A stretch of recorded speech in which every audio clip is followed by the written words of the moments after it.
This is the Audio Secrets. Here's where you'll find your in-depth coverage and opinions related to game audio. Chase, you're the first on my list. What are you doing? Looking for my sound design journal. I found it. I'm late, but that's a great show, guys. Let's see everyone next week. Wrap it up. What? This is the quality that we deliver. Chase, I want to talk about this window behind you because your surroundings look more cheerful.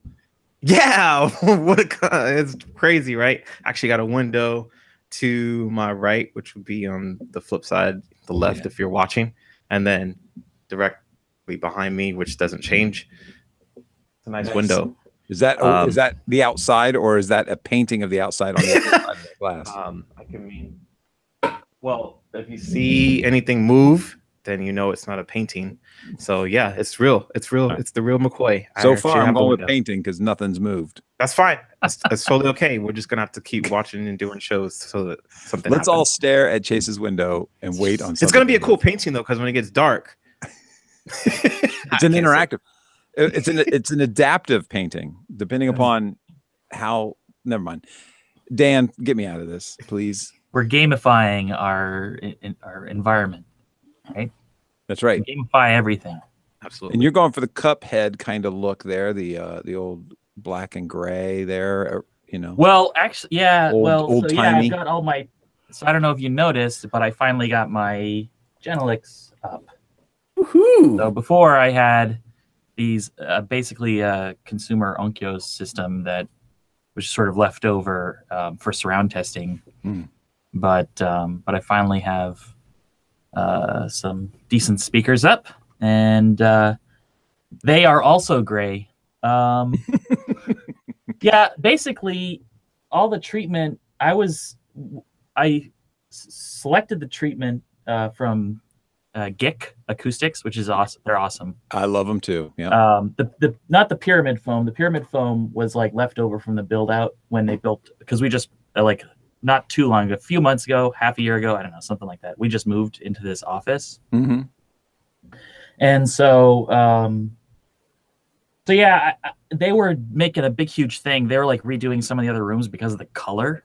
And so I was like, I'm just going to pick neutral tones so I don't get ruffle anyone's feathers. Not that anyone seems to care what my office looks like, though, which I'm glad. But so now everything is like gray tones here. Yeah. From my vantage point, when that cat goes red, it's like Schindler's List for a second, and now it's gone again. Yeah, I've got that's my one piece of color in the whole room. Well, it's well positioned. Thank you. Hello, Mike. How's it going? How are you doing in your digs? Not doing badly. This is the most boring room in my house. It's basically the server and exercise room. So it's got the router, and it's got a yoga mat and a lamp and me. Honest to goodness, that's about all it contains. And the reason I'm always here is because I like to plug into the router by Ethernet. Recall the bad old days of me freezing in the middle of every other sentence, and that's because Wi-Fi here is kind of dodgy. So hence I'm in this extremely not interesting room. Well, it begs the question, which gets the more exercise, the yoga mat or the router? Had you not misused the phrase begs the question in a way that is anathema to my soul, I might have answered that. But instead, I'm just going to stare at you angrily. So does that mean you're sitting on the yoga mat right now? No, the yoga mat is nearby. I'm sitting on a chair. Oh. Is the chair on a yoga mat? I'm just saying the chair wasn't included in your inventory, okay? So. Well, actually, the chair is an import. The chair comes from another room. That's how empty this place is. It has to borrow furniture from other places in the house. Oh, my goodness. Vince, how's your house going? Yes, we're just talking about houses. I've got no segues except for to ask you about your room. Oh, no. The house is actually pretty fun. I've been doing way too much to add to it. Perhaps a little bit too much. Because, let's see. I am going to share something. Oh, I can't wait. I think I know what it is. Oh. I had decided I've got a house. I'm going to buy an arcade cabinet. Because that's what people do when they enter midlife crises. And since this is a mini midlife crisis, I'm not going to buy a convertible. I'm going to buy something rather more affordable. So Afterburner Climax, one of my favorite games of all time, and this was for me a worthwhile purchase, especially because it is impossible to purchase and download it via legal means because of licensing with Sega and Boeing and Northrop Grumman and all that. Oh, wow. So yeah, this is my fun game project. I still need to fix the control stick, but this is what I'm doing in video gaming consumer world, I guess, because regular old consoles are not enough for me. That's rad, dude. Hey, I assume you sit. We don't see a chair. Are those rudder pedals? No, those aren't rudder pedals. This is actually the standard version of the cabinet. Standard as in standing? No, it actually does have a seat. Oh, okay. But the seat does not move. The more expensive versions of this cabinet have a moving seat, and it will go in either 1-axis or 3-axis. Dang. And it's really crazy. The price on that was a little bit too much at this arcade auction that I went to, so I opted for the standard version. This is really fun. I was asking you about the standard being a stand because I'm trying to grammatically assassinate Mike Shapiro. I'm ready. You know how hard that sentence was for me to get out? Oh, my God. Directly where? So I've got a topic for us. Ooh. Are you ready? Let's talk about Chase's sound effects composition tablet page paper thingy with the old analog entry system. The diary? That thing too. So Chase, Yes. hey, you brought up a topic, and I think we should talk about it. And it's sound effects templates. You know, people have orchestral templates where they've loaded in their favorite violins and cellos and different articulations. But sound effects templates. Now, I have to admit, I've never tried it, but I know a couple of people on the panel have. You want to kick it off? Sure. So I was working on a project a couple of weeks ago, and I was pretty crunched for time. And I thought to myself, wait a minute, if I had just made a template, this would be a lot easier. Now, I know what you're going to say is it's like, well, sound effects, that could be anything. Well, obviously, like you're choosing which one you want to do. So in my case, I was doing combat and I was doing hover bike sounds. So with that being said, I use Reactor, and Reactor has an ensemble called S-Layer. And with S-Layer, I can do an amalgamation of a myriad of sounds, pretty much, that can go from different pitches and sample rates and all that other things of that nature. So I made a dump of all the things I thought would create like good hover bike sounds, like synths and crashes and metal objects and things like that. And then I compiled that, I edited them down, and then I created a combat system the same way. So all the punches, kick drums, snares, snaps, cracks, whips, everything I can think of that I would possibly do individually to create those sounds. Then I opened up my DAW and I had a couple instances of Reactors so that I wouldn't have to do different batch resaves to directly. Add all of the into Reactor S-Layer, then I can just on the keyboard activate them and then initiate like every different sound that I want immediately to the actual scene that I'm actually doing sound design for, since it was like a linear type of movie in that regard. So if it wasn't in the linear form, then I can also recreate that the same way because I've already created the patch in itself. And now that's my combat template and I can add to it. So if there's more things that I find like a dumpster outside and I record that, I can add that sound to my combat layer. If I find that an old telephone booth has that like low end that I'm looking for as well, I can add that into my sound effects template that I've already created through S-Layer itself. Now, this could work with other things too, if you know how to kind of have that huge randomization, or like with Fmod, right? I know that, or Fmod or Wise, they can do certain things like that too, and you can create the template in there like such. But for me, I was just using this for like a movie type of scene situation. So this was a little bit quicker and I didn't have to use any type of middleware, but the same ideas can be transferred over and applied to everything else. That's cool. Anybody else doing that? So I've tried to make a template before, but I've also done, so I'm not sure if I would categorize that as a template. Please pick me apart. I'm going to sit back. But let me give it what I have done, maybe I'm not hearing what you did correctly.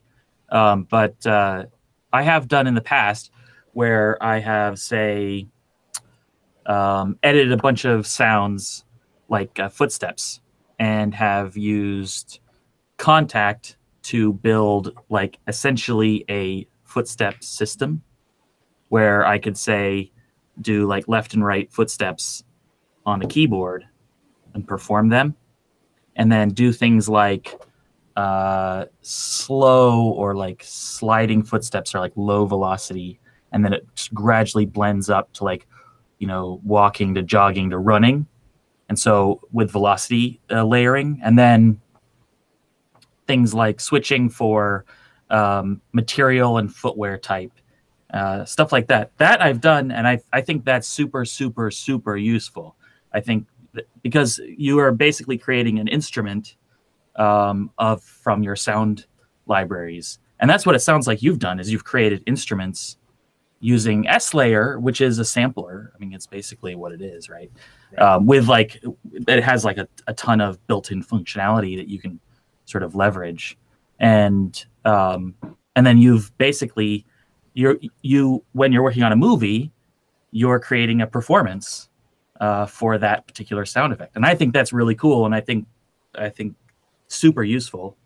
And S-Layer's a fantastic tool that can be used to great effect because it does a lot of that sort of thing like out of the box. You can kind of just like drop a bunch of stuff and set a bunch of parameters.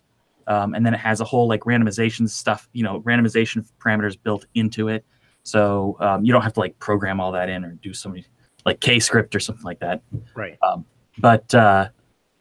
So that's what I would sort of think of as like more of like a instrument, but we could call it a template. I mean, it's like picking, you know, six half dozen, right? Well, that's what I was saying was like, it wasn't, if you do it multiple for different things, right? Now you're going to be building an army. So I've already got 2 under my thing, right? Now I can do cars. Right. The next thing you know, I can do sirens. And, you know, like it goes on. And so I've already built like half the system of itself. And then I've saved it within Cubase so I can recall it anytime, no matter what I need. No matter what the situation is. So yeah, I'm building instruments, but then like upon those instruments of instances of sound effects needed was within the library, now I'm building the template as a whole. Sure. So I've also tried doing something like I've also tried templates with spell casting. So like I've done a lot of work in trying to set up like Waves Doppler and you know, various effects chains as like a generic template for like casting effects, and then like create say multiple layers that all have effects chains on them that I use over and over again. Those are reused, and the layers are reused, but then swap out like certain types of sounds. So like here's a fire sound, and here's, you know, different kinds of, here's like the attack fire sound and the loop fire sound that gets Dopplerized, and then like some tail sound. And then here's my lightning snap loop, and, you know, that sort of thing. And I've tried to create templates in that way where it's like I'm reusing basically a template track over and over again to try to create, you know, coherent effects sounds, but that have obviously different elements to their like timbre. When I was thinking about templates, I thought that it was going to be something a little bit more like what I think about my own sort of music template, where I have a bunch of different processes that I could go through and I don't necessarily go through. Um, and there are a couple of different things that I do rely on when I'm making sound effects. I still have my old SFX Machine Pro, which for some reason I actually prefer using in SoundForge. I just like doing some stuff destructively. There are some things that I do in Reactor. Although I gotta admit, I'm actually a lot more I'm a lot quicker in Absinthe than I am in Reactor. There's just things that I can do a lot more quickly, a lot more easily in Absinthe. Um, and I was thinking, okay, maybe I could do that as a template where, okay, there are things that I want to do in a sort of SFX machine way, and then there are things that I kind of want to do in an Absinthe way. All right, yeah, some of the filters are a lot easier to do in Absinthe than I would do in Reactor or a SFX machine. Um, but oftentimes when I'm dealing with SFX, I have a particular method that I've got in mind that I want to do, and okay, I'll do that, and I'll do it in SoundForge. I've actually got my VSTs in SoundForge. I've got some particular ideas that I've got for making this core asset, whether it's going to be for a cinematic or for in-game, and most of the time it's going to be for in-game and interactive. And yeah, I'll do it in SoundForge as opposed to doing it in Sonar or Reaper. Actually, maybe I'm a little bit weird that way. I don't think. I mean, that's not why you're weird. Let me put it that way. I remember there was a time when I was using SoundForge almost exclusively for design purposes because I like you. There's something about that, and I'm sure Kyle, like, there's it's just like the idea of committing, right? In the same way, like recording guitars and guitar tone is totally sound design. Mm-hmm. And when you're recording it and you're tracking that guitar and you've got the sound that you want while you're in the moment of the performance, there's something powerful about that and powerful about committing to that. Whereas you know when you've got like everything working inside of your one space and you've got like a million tracks and everything's open, it's just like, do we want to do this? Do we want to do that? I guess we could do this and we could do that. And you're not committing to anything. You're not moving forward. So yeah, I can definitely see that. I appreciate that. Yeah. Yeah, for me, there's something very comforting about the destructive editing process. I'll just have a couple of channels.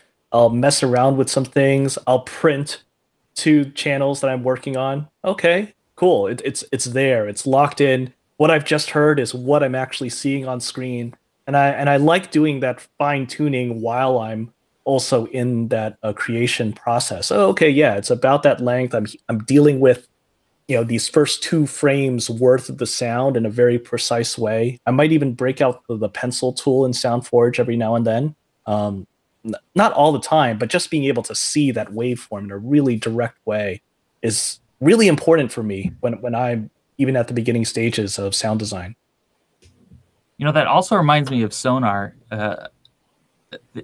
Sonar had a feature where you could, its version of Freeze would literally print a render, and what was really cool is you could like write, say, an excerpt of a performance, like an instrument performance, freeze the VST, and then cut it out, drop it on its own track, and it would basically be like an easy bounce. Mm-hmm. And then you could unfreeze it and you get the MIDI back. Yeah, Sonar is really good. Yeah, now I got to think about Sonar as being alive again. Yeah, thank you for reminding me of that. No, that was actually a really cool feature. I haven't quite figured out how to do that in these other DAWs that I'm working with, like Samplitude. But yeah, you do that in Sonar. There's immediately a WAV file that's there. You can do what you want in Sonar. You can edit it in SoundForge. That's what I would typically do after immediately freezing. Do whatever you want. Yeah, Sonar supported external audio editors, right? Yep. Yeah, that was cool.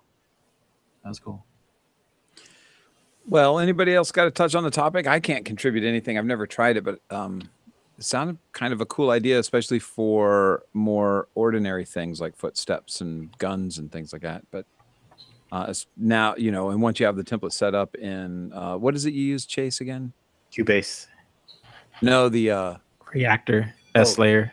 S layer, that's it. Yeah, so you can, once you have that template set up, you can just really mix and mingle. I know I'm jumping around, sorry guys.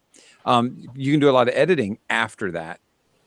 I just wouldn't want to use that for something like unique weapon sounds or big environments or something like that. Or do you find it works like that?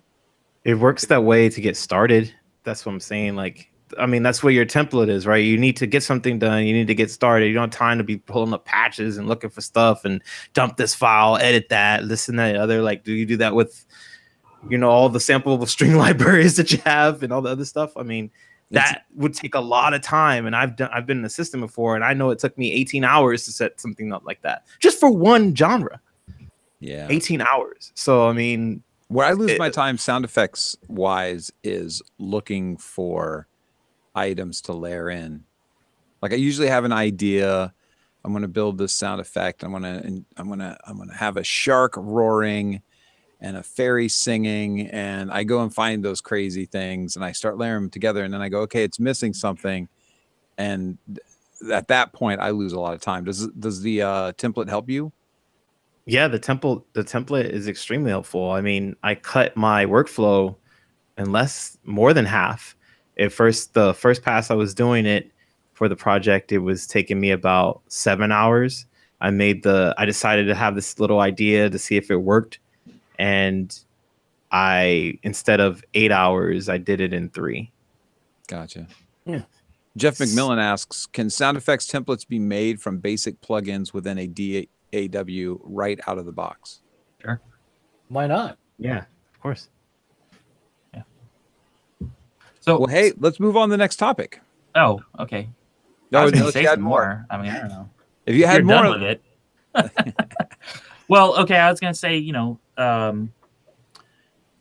so a couple things. One, I have done mixing templates for like post work, right? So I like you set up your session, you've got say like a mix hierarchy that you've established, and I think it's super useful to have like a template, both for maybe setting up that infrastructure, because that's like a lot of work that you do over and over and over again, right?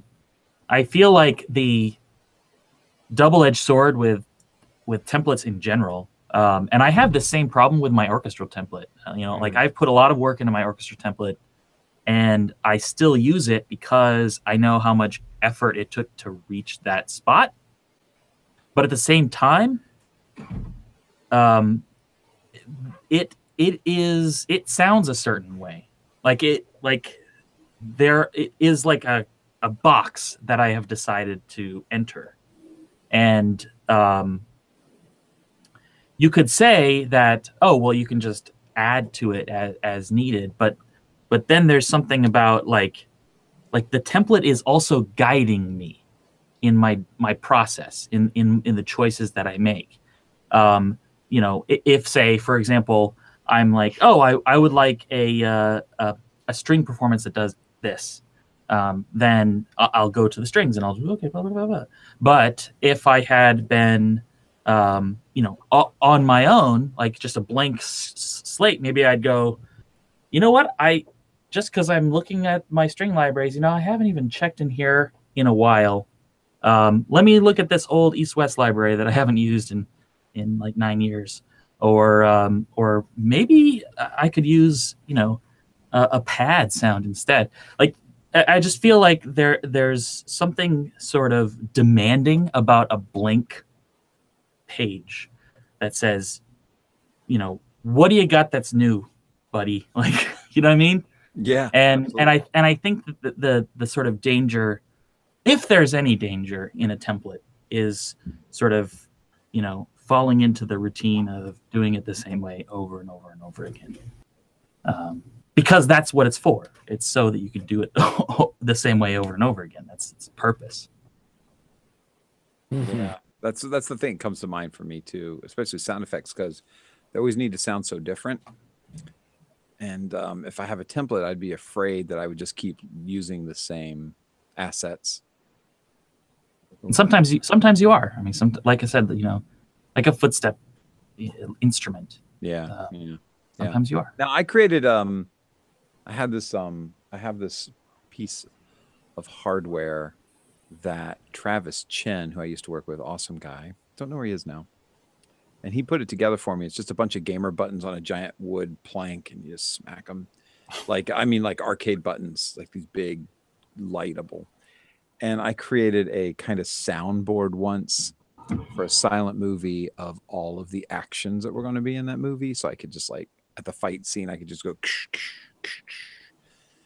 and so I guess in some ways I created a template. Yeah, man. I love making That those sounds things. cool. Yeah. It was pretty fun. I should dig it up. It was done on do you remember, I never said it right, Monome, whatever it was, Monome. Wow, I've never actually thought about pronouncing it as monome. How do you But, like, pronounce it? I always thought it was like the monome, like a Monome, I never know. But now that you say it, monome, I was like, oh, is that supposed to be a French pun or something? Well, that's what I used, and it was super cool. Not as cool as Chase's template idea, but it was super fun. Super cool. Maybe it's a pun on bonhomie. I didn't ask you to make fun of me. See what I did there with. Yeah.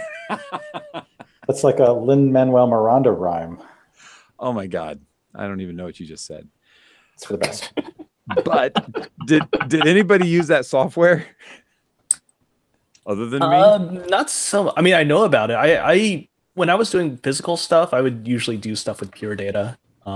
Yeah. Oh man, I mean, there's so many different APIs that I used back in the day. I remember way back I was using things like Fidgets that had like this Flash API, and then I did all sorts of stuff with Pure Data. It's great for physical computing. But yeah, Monome's great. Monome. I gotta remember how to say it. Hey, so we kind of segued accidentally. Did you guys see that Omnisphere is allowing you to use hardware synth now with their stuff? I assume that's through what's the term? CC? I'm tired. Wait a minute, what? What does that Hardware mean? synth integration. I missed this actually. Yeah. So I assume that you mean like there's a framework for like a directory structure that Omnisphere sets up, and now you can create hardware patches that are being routed in through some external plugin, some doodad like that. I assume through CV, I don't know why I said CC because I'm super tired, that you can hook your hardware into the architecture of Omnisphere and send the sounds back and forth to be manipulated. That's my belief, as I have not read the article. I was just curious if you guys heard about it, if you looked into it. It sounds pretty amazing. I would love to send some Omnisphere sounds out to like some Moog filters and freak boxes. Can you imagine the sounds you can make? And this does sound kind of cool. There is a very tight list of mostly modern synths that are available that support this. So on the list a couple of times. Yeah, Sequential Prophet 6. Yeah, DSI OB6, DSI Rev 2, Moog Voyager, Moog Little Fatty, Moog Sub Fatty, Moog Sub 37, Korg Minilog. Oh, that's so popular. You can get those for around between $300 and $500 now. Oh, really? Yeah, the price just keeps coming down. They started at $500. I know of one that's at $300. It's brand new right now. I mean, I remember they were really quite popular for a while, but I mean, I tried it out like 1 or 2 years back. It still takes a lot for me to get into the analog synth world, honestly. Well, on the side note of that, did you see that IK Multimedia released a synth, a hardware synthesizer? What? Hold on, what? I didn't hear about this either. Yeah, it's called the Uno synth, and it's not really keys as in a traditional sense. It's just pads that are in the position of where keys would go. But if you look up the Uno synth by IK Multimedia, now I got to tell you, I'm pretty honest on this show. IK Multimedia fell off my radar a long time ago, and those speakers that they put out recently drew me back in. I couldn't believe the quality of those little speakers. And Vince, I think you talked about them on a solo show. Oh yeah, that's right. Pretty What is interesting it? No, speakers. The iLoud. iLoud. Those things are iLoud. impressive. And so now I'm looking at the synth going, all right, IK, well done you, you know. I hope it sounds good. Hmm. I don't know if you Yeah. guys had heard about that one. Well, this is new news. I mean, I'm looking at this press release. It's dated May 2nd. Man, news moves quick. News moves quickly. So I just wanted to touch on a couple things. And, you know, we should probably, since we're talking about new stuff, I got some of these, the old The AirPods. AirPods. And I used them today to listen to some audio that I had to critically listen to. And then I went to my headphones and listened to the same audio. And obviously got a little bit of a different bass response out of the headphones because of the structure. But the bass response in these weren't that disappointing. Now, I don't know if that's being, what's the word I'm looking for? It's being modeled, you know, like they know the frequencies that are coming in and they're modeling the bass into my ear because these don't have the capacity to really kind of support natural bass movement. But I was really quite impressed. And there was no hiss. The high end seemed a little bit sharp, but I've got headphones that do that anyway. Have you guys used these at all? Hmm. I'm an Android guy, so those haven't really Well, been on my radar. Ironically, they will work with Android though. Oh, really? Yeah, Oh. they're just Bluetooth earbuds that sync with stuff. I'm aware that the reviews have been overwhelmingly positive. It's been long enough since the first generation was released that I'm kind of biding my time till the next generation, which I figure will happen this year. And I might jump in at that point because I'm curious how useful they are. And I think there are enough of them out in the wild now that you no longer look like a complete dork walking around with basically 2 cigarettes sticking out of your ears. That's so true. It did concern me. Now, when I was looking for information on these today, they have a button on the back, and I didn't know what that button was for. And it took me to the AirPod 2 information. So I don't know. Did AirPod 2 come out? And these are them? Because I just got them this weekend. I don't think so. I don't know. I think we're still on the first gen. So the first gen must have had this button too. Because another person who I was in the room with who also has these had no idea that button was on the back. And that also made me think these might be somehow newer than the ones that she uses. I don't know.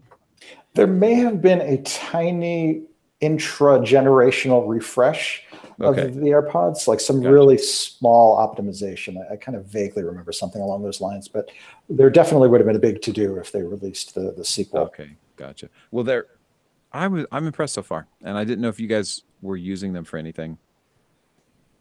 Sounds like a big Which I could, but I can't afford them yet.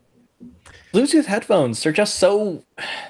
Well, there's such a weird gulf. You go on Amazon and you can, or some of these other places like Monoprice, you can find really, really dirt cheap Bluetooth headphones that will do the trick because you're using it for a phone call. All right, I don't need the best audio quality for that. I'll spend $10 on a Bluetooth headset there. And then you've got, how much are those AirPods now? These are $150. $150. Yeah, that's a lot. They're pricey. But what they do give you is the sort of Apple magic in setting up, and you can switch back and forth between AirPods and other audio sources, and the latency is supposed to be very good, and the reliability is supposed to be very good. Yeah, and they've got all these great features like touch to mute, touch to speak. But one of my favorite things I learned about, I haven't tested it out yet, is I was listening to the Beatles earlier today, and I had these on, and Ringo was completely in my right ear. And I was, you know, if I take that right ear out, I don't hear the drums so much anymore. And I saw online, they had this link called like the 7 things you can do with AirPods that people don't think about. And apparently if I take the ear out and put it back in the case, the ear that's in will just start playing in stereo. I mean, like a single channel down mix. Yeah. It's single channel down mix, but they call it playing in stereo. And so then the drums would come back. I would have heard the drum set again, which is kind of cool. And also you can extend the life. This case right here is a battery. So this is kind of cool. So the earbuds or the AirPods themselves have a charge that lasts however long. But then when you put them back in here, they're recharging off the battery that the case is holding, the charge that the case is holding. You know, that I was going to say that actually sounds like a really good feature for me because I am a biker and I do like to listen to things while biking, but I can't have both ears covered. So if I could have a full mix with one ear as an option, as an easy, quick option, that sounds actually great. Maybe I should think about doing something like this.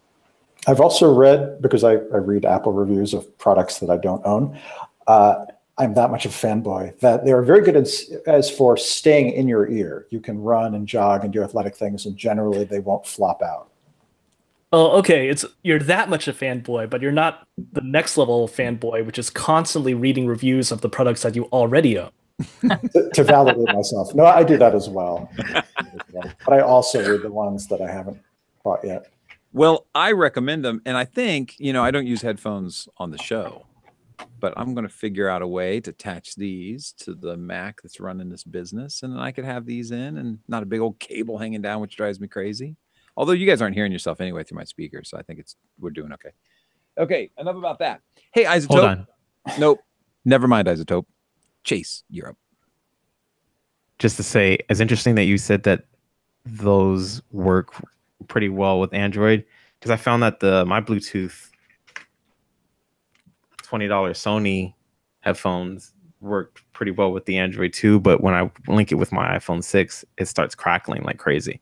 So I thought that was very interesting. And at first it was great, and then it just started like acting funky. So I don't know. But I remember when I was thinking about getting AirPods, I was also looking at Creative Labs headphones at the time when we saw their products that we were looking at and of that nature, because they had some really cool stuff. And I was like, do I do the AirPods or do Creative Labs? Because it's Creative Labs. And it sounded pretty good when I heard it at, where were we at? I think, oh yeah, E3. So maybe this E3, they might have something new.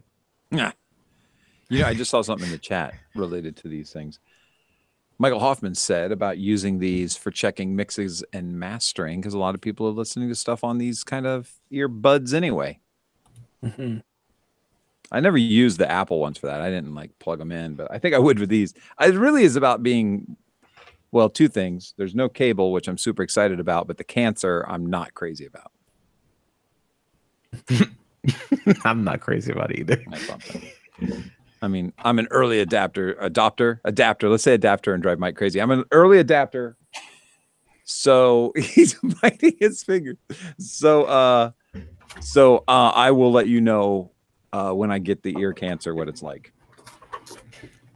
Well, you've already got a Ringo in your ear, which it's a problem enough. He's on the way. Man. The joke was like 10 minutes late. I should have jumped in earlier. I'm sorry, when you were talking about the Beatles.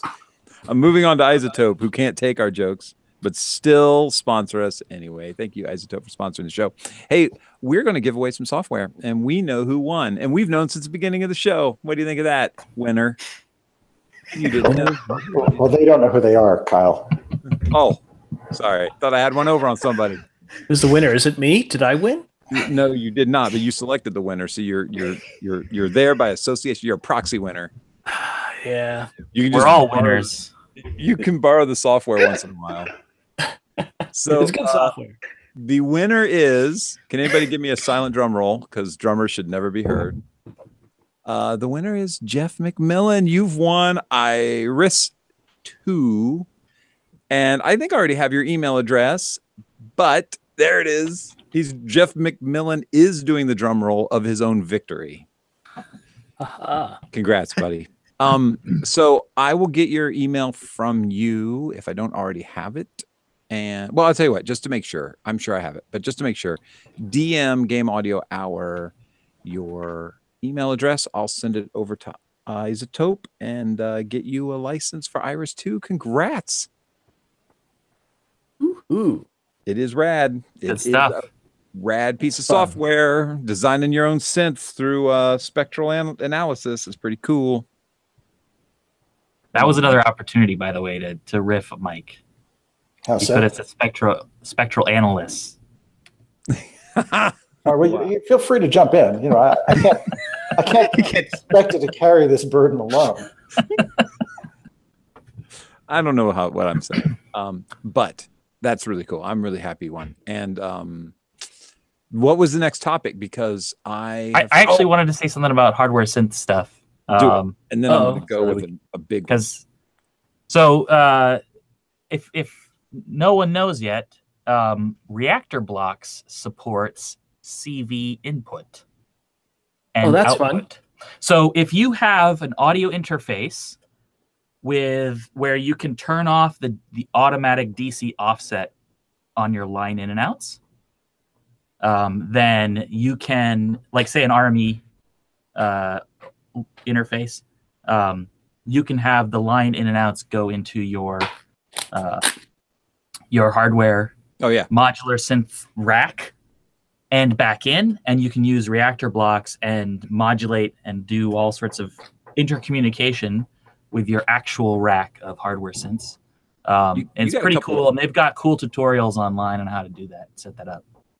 But you went over something super cool. Motu does it as well, sending CV back and forth through the audio jacks, turning off the auto DC offset. So a lot of consumer audio interfaces will try to compensate and like correct for DC offset because it's dangerous for your speakers. Yeah. So, but if you've got one that doesn't do that, then yeah, you can totally use it as CV. Radtastic. I don't know if a lot of people know that. They might have hardware. They might have audio interfaces right now that can CV into their hardware. Reactor Blocks is pretty cool on its own, though. So, Reactor Blocks. I've never checked them out. I have it, but I don't know. Checked it out. If everybody knows what CV means. Sorry. Control. Yeah. So that's a good question. So Mhm. basically, it's control voltage. It's essentially how hardware synthesizers communicate modulation and audio. And it was the way they did it before there was a MIDI thing. It's weird MIDI business. If you wanted two synths to be able to communicate. None of this silly 7-bit limitations. Yeah, screw That's that. right. It's a smooth 0 to 5 volt curve. That's right. And here's what's worse is that it still was proprietary. Roland was what, 5 volt, and Korg is 2 volt. They all had their own calibration. So Yeah. So if you like have fun with that. You plug like a Roland into a Korg, it would like play crazy ass notes because it was at different voltages. What's Eurorack? I don't know. What's the Doper one? Yeah. They sort of rejuvenated Eurorack. Yeah. I mean, I have a bunch of Doper stuff too, but I don't know. And I interconnect it with my Moog Voyager. And it works. And it works fine. And a Korg MS-2000, and it works fine. But no Roland gear. So that may be the tier that it doesn't handle. Or does handle, just handles weird. Right. Anyway, I want to tell you something. So someday last week, I went up to UCSB, which it's hell to park there, by the way. Mm-hmm. My God. I love that campus, gorgeous campus, but man, we were driving. And it was funny because we went up to see Michael Giacchino, which was super awesome. And he did a talk and a presentation about how he got started and things that were going on. And we might have seen some Incredibles 2 stuff. It was just really cool to see him. He was super nice, did a great presentation. Apparently his daughter studies bass at UCSB, so she talked him into coming up there. And I just wanted to bring it up. I learned a lot about that guy. He was in marketing at Disney. Did you guys know that? He was in the marketing department at Disney. No, It's kind of a fun well, I mean, what I remember is that he was in the marketing department because he figured that he could, once he figured being in the marketing department means that he would be able to potentially give himself a music gig when one opens. Is that basically the story? He didn't quite cover it that way, but it does give you the feel because apparently he spent some time at Juilliard.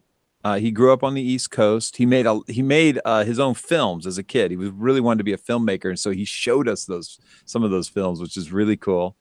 Ended up in the marketing department at Disney, And forgive me if I get this timeline wrong, but I don't think he's watching the show. He then became a producer for Disney Games when an opportunity opened.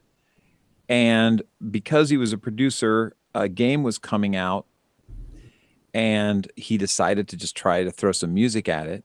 That game was the first game being published by Steven Spielberg, who heard that music and asked him to write the rest of the music for the game, and then continued to use him for other games. Like, is it Medal of Honor that he was on? Yeah. And he's working on Medal of Honor, and there's some guy named J.J. Abrams who's trying to do a show called Alias, and he's playing Medal of Honor. And with some friends, one of those friends says, "Hey, you're looking for a composer. You ought to contact this guy who's doing this Medal of Honor stuff." And here he is today. And I'll tell you what, he was the humblest guy, the nicest guy. He told none of us to film anything, and one kid started filming, and he was super nice about it. He just pointed out, he's like, "Hey, I told you not." And he said he was going to show us some stuff, and he goes, "I'm going to show everybody but that guy." You know, he's that poor kid who tried to sneak a camera up. Anyway, he was really funny, very personable. You know, and he's kind of I gotta say, I'm kind of a fanboy of him, because I do love how his soundtracks will be one way for another thing and one way for a whole different thing. And he did say that he's doing Jurassic World. Is that the new Jurassic Park coming out? Jurassic World 2. Jurassic World 2. And he said that's a scary movie. And he's always wanted to write like a Dracula-like score, and that was the first time he got to do it. That intrigued me right there. Dinosaurs and Dracula, I'm in. That's a pretty different feel from, I guess, the Jurassic films. Like, all those Jurassic Park films have really run the gamut in terms of the feel of those films. Yeah. The first Jurassic World didn't really feel that much like a horror film, but then Jurassic Park actually had a little bit of that, and Jurassic Park 2 kind of got darker as well. So yeah, that'll be interesting. He talked about and I saw the Avengers movie this weekend, and before that I was watching Doctor Strange, and he did that one too, right? Oh, He did Doctor Strange. Yeah, that's a great soundtrack. And I like his Star Wars soundtrack. Have it in the car. Took it to get signed. You're talking about Rogue One? Yeah. Is that the one? I can never remember the name of the Star Wars movie. It's the one he's done so far. Yeah. Yeah. Okay. And it's not well received by a lot of people. I happen to like it. I was happy that when there was a Q&A session, a kid got in one of the students, I should say, got in front of the microphone and said, "I love this. I don't know what people are talking about." And I was like the one guy in the audience going, "Yeah." Oh, wait, no, nobody. But I guess it is true that he only had a short amount of time to do it. Like, they were going to have Alexander Desplat do it, and because of filming, it kept getting pushed off. And then Desplat had another contract, and so they had to find a composer to do it really quickly. And he had like weeks, a few weeks to do it before they were recording. And I mean, it's a real testament to templates right there. I bet he uses Digital Performer. I think it's the last of the little facts I wanted to give. I'm surprised to hear Digital Performer. I remember we actually talked about the Rogue One shift around near when that movie was released on this show. Yeah. We were wondering, like, what gig did Alexander Desplat have that made him say, "Nah, I don't have time for Star Wars"? Like, what on earth could possibly be on his resume right now that has an asterisk and said, "I blew off Rogue One for this"? The Secret Life of Pets, perhaps.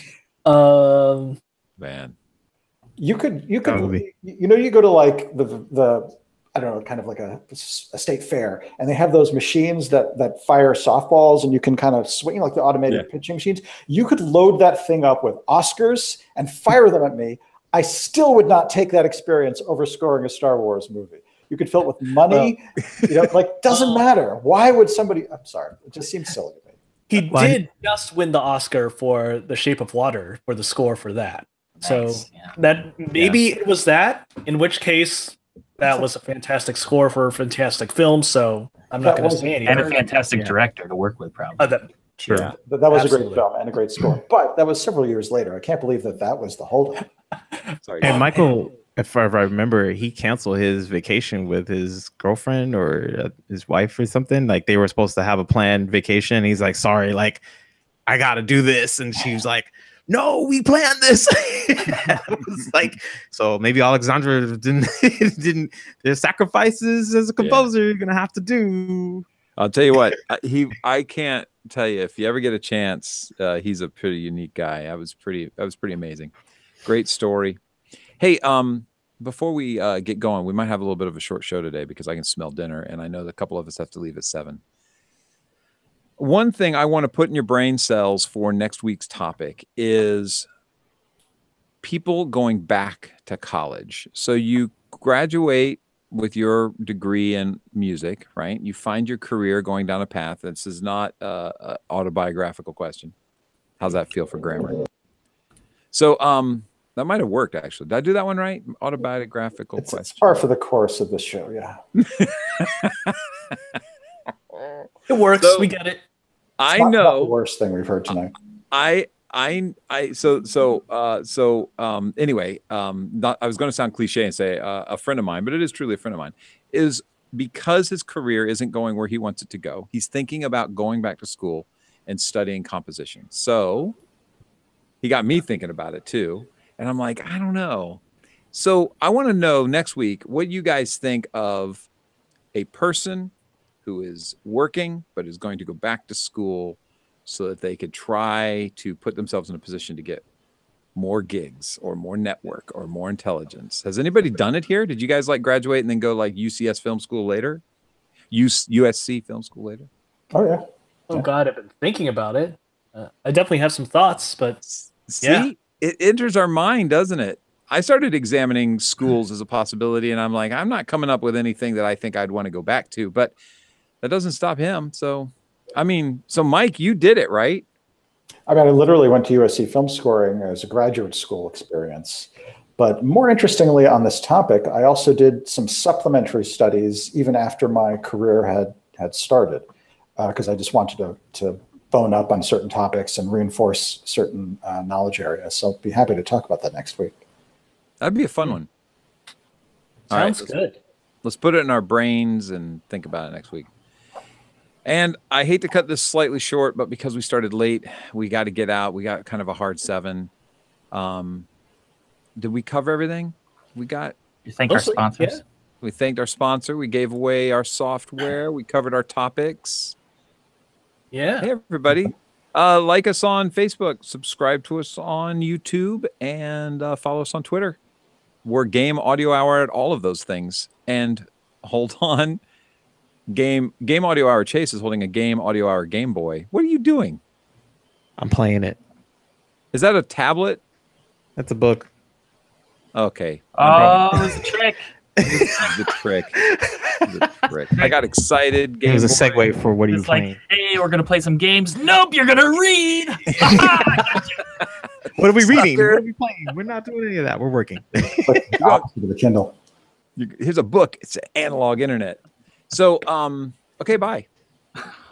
Travis Chen, if you're out there, write to Kyle.